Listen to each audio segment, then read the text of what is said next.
But first, the race-based referendum is less than a week away, and the cashed-up Yes camp is spending millions on advertising on every medium. The TV ads have reached saturation point, and then there are the myriad of celebs giving the Yes side free publicity. We all know how much Australians just love being lectured to by singers, comics and footballers. In the past week, we've had some doozies. There was a TV veteran, Ray Martin, calling folks dinosaurs and worse. He then doubled down on his asinine commentary, adding more nonsense like this. Do I want to be that sort of Australian, or do I want the world to think that we are fair and reasonable? We can't point the finger at the Chinese about treatment of their minorities if we vote no on the 14th. There you go, folks. If you don't enshrine toxic race politics into our founding document, we're just like the Chinese Communist Party committing ethnic genocide against the Uyghurs. Great call there, Ray. Just brilliant stuff, mate. And I would remind viewers that the PM was at Ray Martin's dinosaur and dickhead speech, and he called it powerful. But Anthony Albanese wasn't the only politician pushing celebrity opinion as if it's something that should sway the nation. On Thursday, it was Tanya Plibersek praising former footballer Adam Goodes' backing of The Voice. That would be the same Adam Goodes who, after being named Australian of the Year in 2014, told Australians to remember whose lands you're on. And smeared footy fans as racist for booing him, and who just a couple of months ago argued for the Yes camp by falsely claiming his mother was part of the Flora and Fauna Act when she was born. That prompted even the ABC to issue a correction after airing Goodes' falsehood. They wrote, Indigenous people in Australia have never been covered by the Flora and Fauna Act. Thank you for that clarification, the ABC. On Wednesday, another Labor Minister, Linda Burney, was trumpeting another celebrity endorsement, this time a daft video featuring rapper Adam Briggs and Nathan Buckley, who backs the referendum despite admitting in this 86-second clip that he doesn't have any clue how it will actually work. And I don't know how the Parliament will operate. I don't know how the Voice will go about its business, but I trust that we're going to keep moving towards giving the First Nations people more of a voice and more of a say to bridge the gap and to improve conditions.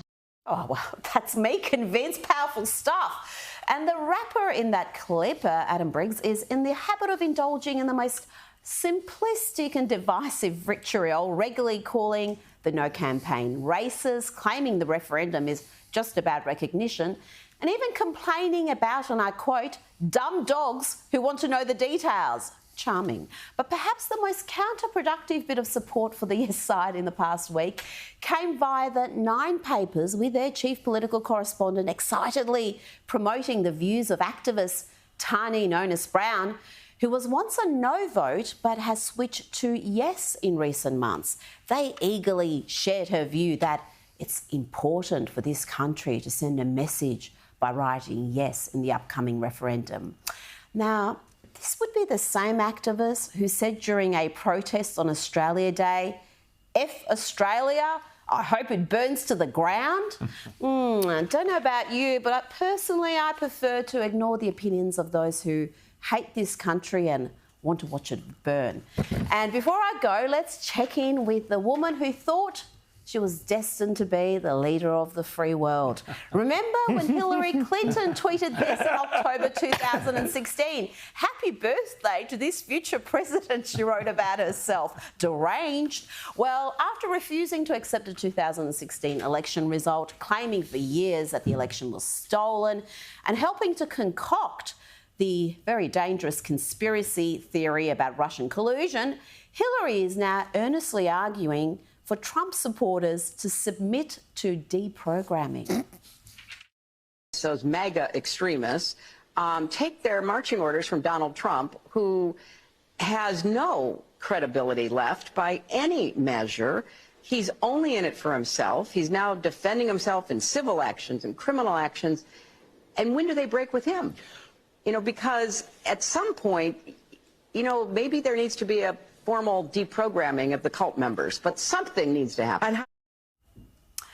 Okay, the woman who must be the most irredeemably toxic and unlikable politician I've ever seen, is calling Trump supporters extremists, calling for them to be deprogrammed, I don't know, at re-education camps, I suppose, that want to be big camps, though, because according to the latest Washington Post ABC poll, Trump has 52% support against Biden on 42%. And among independents, the gap is even bigger, with Trump on 52 compared to Biden on 39. That's according to the poll released by the left-leaning Washington Post and ABC on September 24, after 4 indictments and dozens of trumped-up criminal charges. So those re-education camps, Hillary, would want to be pretty big. It's clear that Mrs Arkancide still hasn't learned from her deplorable moment. She can continue to call half the country extremists. It's only going to help alienate more voters.